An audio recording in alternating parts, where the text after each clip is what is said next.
Bom dia, meus amores, tudo bom com vocês? Por aqui tudo ótimo. Bem-vindos ao canal Dani Delanos e bem-vindas a mais uma história do nosso mundo gringo. Sim, quer mandar a sua história pra gente? O e-mail tá aí, ó, na capinha aí do YouTube. Eu já deixei, a nossa Alice maravilhosa fez essa capinha linda pra gente, que agora está estampando no nosso canal. E já tem o nosso e-mail aí, daniresponde@hotmail.co.uk. Mande pra gente o seu e-mail e seu conto erótico. Já temos o primeiro conto erótico no canal somente para membros, a história de Ana Paula, hein? Então, se você é membro do canal, corre lá para ouvir, que tá bem picante esse. E pode mandar que a gente tá aguardando. Bom dia, Dani, sou fã do seu canal. Conheci através de indicação do YouTube. Vou começar minha história com um pequeno resumo da minha vida. Bom, a minha mãe, quando era jovem, foi influenciada pelo meu padrasto a fazer um casamento sem amor. Foi um casamento por puro interesse, pela família dela achar que o rapaz tinha bens e uma ótima posição financeira, o que era ledo engano. Ao casar, passados 6 meses, ele demonstrou realmente quem ele era, um monstro, alcoólatra, trambiqueiro, mentiroso, e tudo que ele tinha não havia sido pago. Então, ele devia na praça para todo mundo. Com essa decepção, minha mãe descobriu que ela estava grávida. Mas mesmo assim, ela resolveu sair desse casamento e nunca mais ouviu falar desse marido. Ela foi acolhida por minha avó e o marido da minha avó, que a receber e passar a cuidar dela e da minha irmã. Bom, só que como todos sabem, nem sempre quando voltamos à casa dos pais após uma separação, as coisas são boas. E assim, a minha mãe enfrentou muitas dificuldades. Quando minha irmã estava com 3 anos, minha mãe conheceu meu pai, que era neto do padrasto dela. E entre eles surgiu um amor muito bonito. Com meu pai era 3 anos mais novo que minha mãe, e ele era neto do padrasto dela, né? Então a família se opôs. Mesmo assim, eles resolveram enfrentar tudo e todos e foram morar juntos, tendo, como ela diz, uma cama, um fogão, mais um lar repleto de amor. Meu pai passou a criar minha irmã como uma verdadeira filha, tanto que ela sempre o teve e o amou como um verdadeiro pai. Aliás, né, Dani? Pai é aquele quem cria. Quando minha irmã estava com 5 anos, eu nasci. Então eu passei a ser o xodózinho do meu pai, mas em nenhum momento ele fez distinção entre nós. As coisas foram melhorando em termos financeiros, mas quando eu estava com 3 anos, meu pai começou a se modificar. Ele já não parava em casa, ele sempre tinha trabalho, saía à noite, chegava tarde, nunca estava conosco nos finais de semana. E minha mãe, na sua inocência, nem imaginava o que estava acontecendo e acabou engravidando novamente. Quando minha mãe estava grávida de 8 meses, ela pegou um bilhete no bolso do meu pai com um endereço. Era o endereço de uma festa que ele disse que ia trabalhar como segurança. Eu lembro que eu tinha 4 anos, mas me lembro perfeitamente. Minha mãe pegou minha irmã e eu e fomos até esse endereço. Chegando lá, o que foi constatado? Era uma festa na casa de uma família. E o meu pai era o chefe dessa família. Sim, Dani, isso mesmo. Ele estava envolvido com uma mulher. E ao nos ver, ele nos puxou para fora da festa e mandou que minha mãe fosse embora conosco. Me lembro perfeitamente da tristeza da minha mãe indo embora com a gente e chorando muito. Passado isso, meu irmão caçula nasceu, mas as coisas não iam bem. Mesmo assim, minha mãe continuou com meu pai, que levava uma vida dupla. Meu pai casou legalmente com a outra mulher e teve uma filha. Meus pais nunca foram casados legalmente, pois naquela época minha mãe não tinha feito ainda o desquite, que na época não era nem divórcio, né? Era desquite. Bom, não sei bem quando foi o momento exato que meu pai saiu de casa, pois foi um bloqueio que eu tive. Eu não consegui nem com a terapia me lembrar dessa data. Mas eu me lembro que até os meus 14 anos, meus pais viviam ainda, meu pai, né, vivia ainda essa vida dupla e minha mãe aceitava. Mas vamos lá à minha história. Bom, eu sempre fui uma jovem tímida com poucas amizades. Eu me sentia a mais feia, a desprezível. Com a terapia eu descobri que foi a rejeição do meu pai que me ocasionou isso. Mas por outro lado, eu era inteligente, sonhava em crescer, ser alguém, proporcionar o melhor à minha mãe, tudo que ela não teve. Via todas as meninas com namorados e eu nunca dava certo com ninguém. Eu sempre tive muito medo de passar pelo que minha mãe passou. Tive poucos ficantes, nada sério. Quando, aos 19 anos, conheci um rapaz de 21 anos. Ele era lindo, comunicativo, tudo que eu sempre quis. Me apaixonei e, como toda pessoa apaixonada, eu fiquei em estado de demência. Eu não enxergava... Estado de demência foi ótimo. Eu não enxergava quem ele era de verdade. Minha mãe não gostava dele, mas nunca interferiu. Ele era mulherengo, arrogante, prepotente, snob e eu cega. Namoramos 6 anos e resolvemos nos casar. Dani, se eu tivesse amor próprio naquela época, eu não teria nem namorado ele, quanto menos me casado. Com 20 anos, prestei concurso público, passei, tenho um emprego maravilhoso que me proporcionou uma vida muito boa. Então eu pude auxiliar minha mãe em tudo que ela precisa. Bom, casei com esse embuste que nunca teve um emprego bom, sempre ganhou pouco. Então tudo que a gente tinha era graças ao meu trabalho.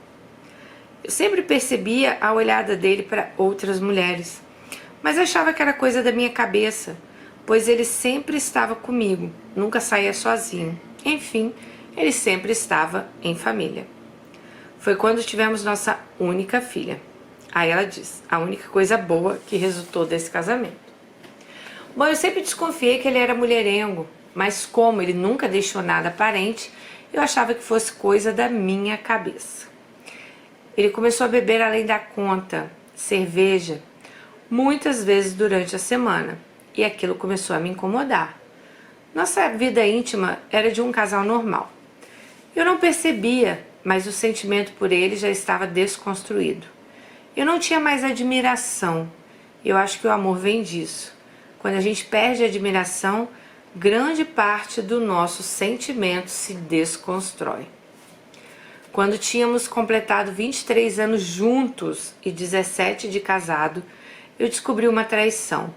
Ouvi ele conversar no celular com uma pessoa. Bom, resolvi fazer algo que eu não fazia. Eu tinha a senha da internet da conta bancária dele. Então puxei um extrato e, para minha surpresa, vários pagamentos de motéis. Aquilo veio tirar a venda dos meus olhos que eu tanto precisava. Ele reclamava que ele nunca tinha dinheiro para nada e gastava em motéis, Dani, no mínimo 4 vezes por semana. Isso não foi o pior. Fui procurar e descobri que ele não tinha só uma amante. Ele era viciado em prostitutas. E o pior, prostituta de rua mesmo, diz ela. Aquelas que ficam na esquina, sabe? Ele negava tudo. Inventou tantas desculpas que não quis nem saber. Mandei ele arrumar as coisas dele e sair da minha casa.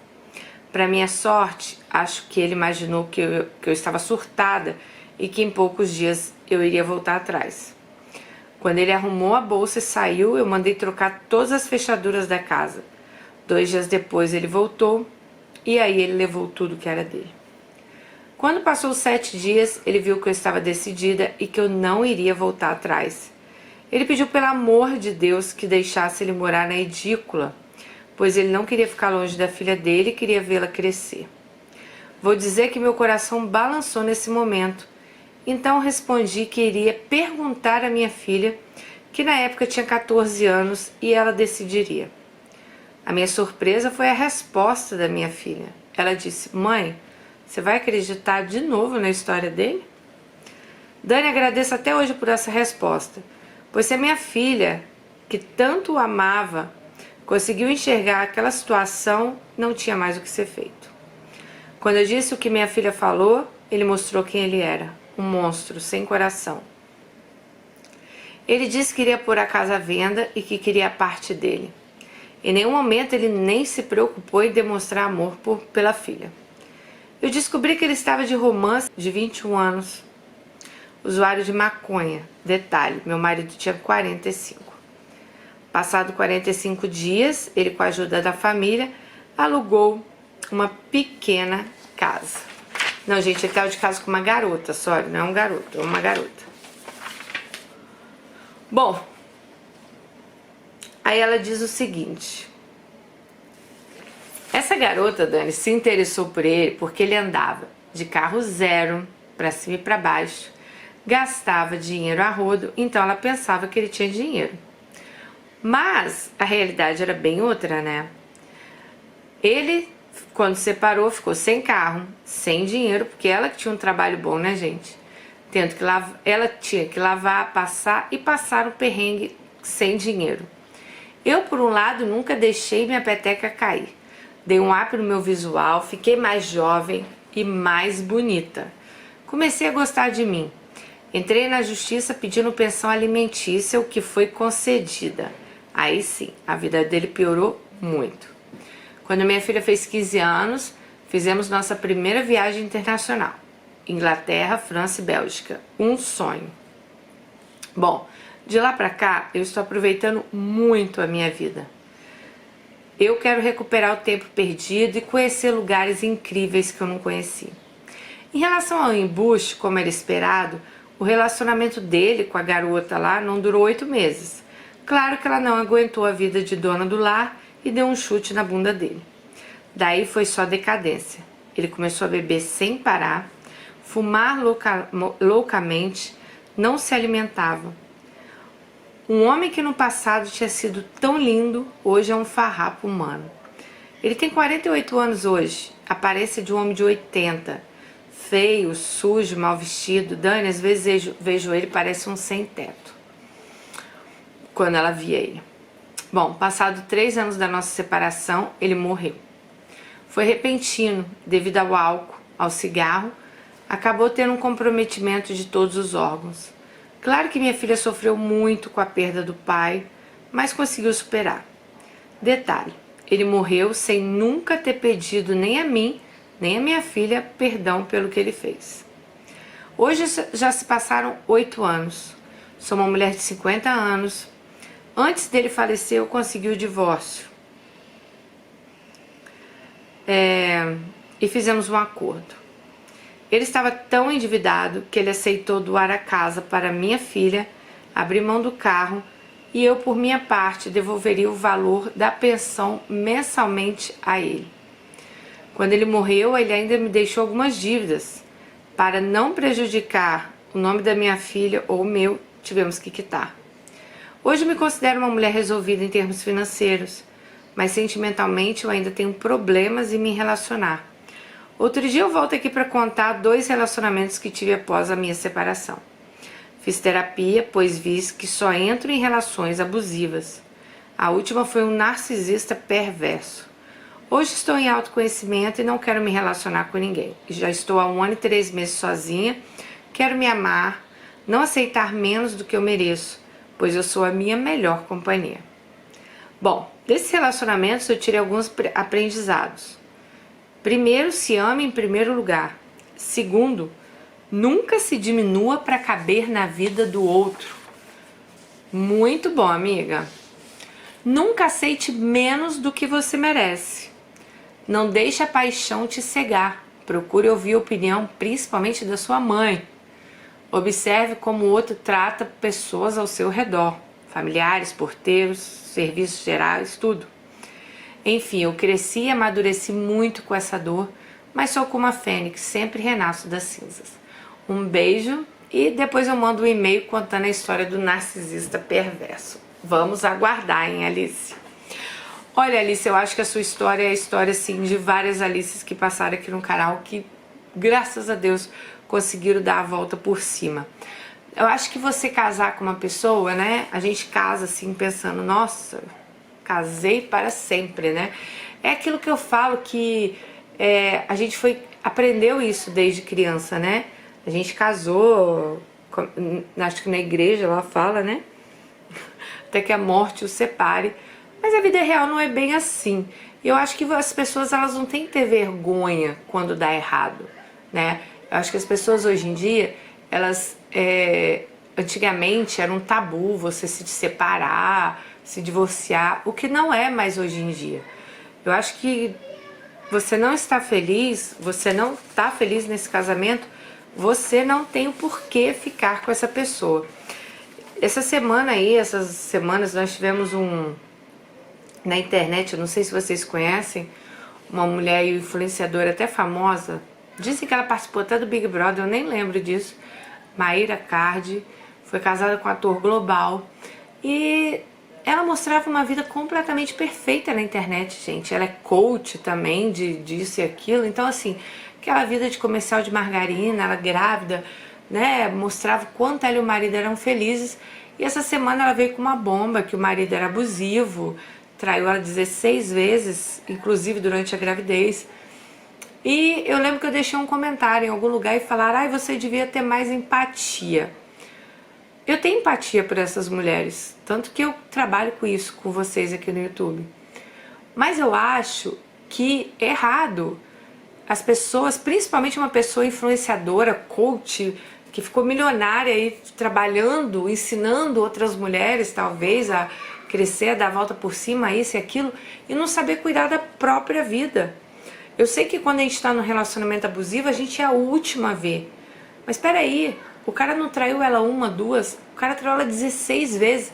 E ela mostrando na internet uma vida perfeita, eu acho isso errado. Por isso que tantas mulheres têm medo de se expor.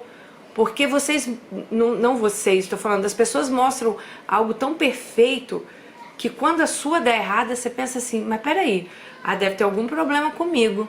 A vida de todo mundo é tão perfeita.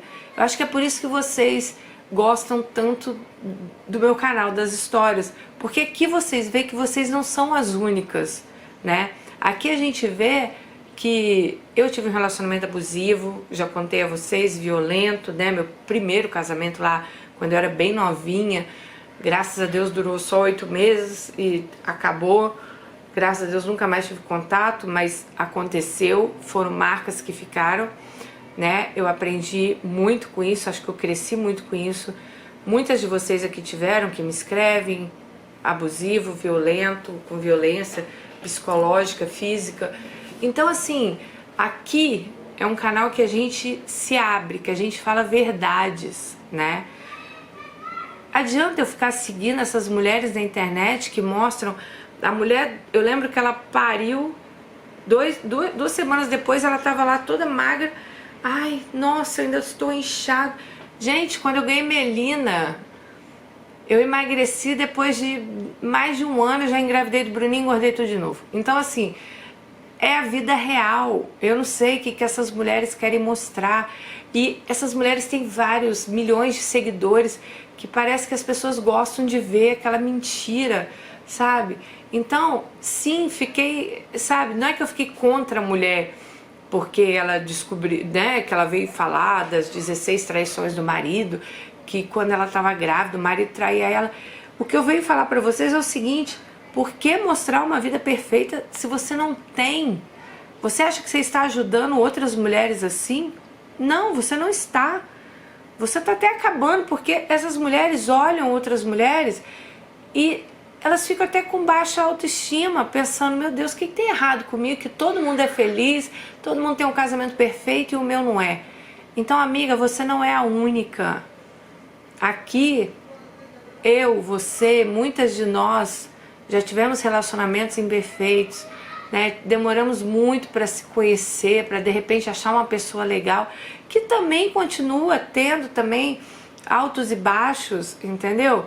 Eu vou falar pra vocês, meu casamento é bom? É bom, mas eu vou falar pra vocês que todos os dias também eu estou, nossa, que lindo meu casamento. Não, temos também nossas discussões, temos também a hora que a gente não, né, que a gente não concorda um com o outro.